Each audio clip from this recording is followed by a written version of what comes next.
మిత్రులారా, మొర్రి పళ్ళు ఎండాకాలంలో అవుతాయి కదా, ఆ చెట్టే ఇది. అయితే కాయలు ఈ చెట్టుకు అయిపోయినాయి. ఇక్కడ చిన్నగా మనకు కనిపిస్తున్నాయి కాయలు. ఇవే మొర్రి పండ్లు ఇట్లా అవుతాయి ఈ చెట్టుకి. అక్కడ ఉన్నాయి చూడండి, ఒక్కొక్కటి నల్లగా కనిపిస్తున్నాయి. ఈ కాయలు హెల్త్కి చాలా మంచి. కానీ ఇప్పటికే ఎండలు ఎక్కువ అవడం వల్ల దాదాపు ఈ కాయలన్నీ అయిపోయాయి.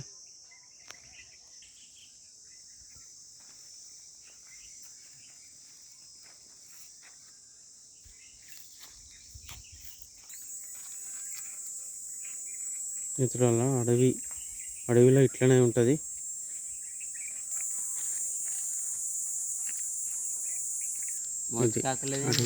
చాలా బాగుంటుంది. ఇదంతా అడవి ప్రాంతం. గ్రామాల్లో ఇలా చక్కగా ఉంటుంది.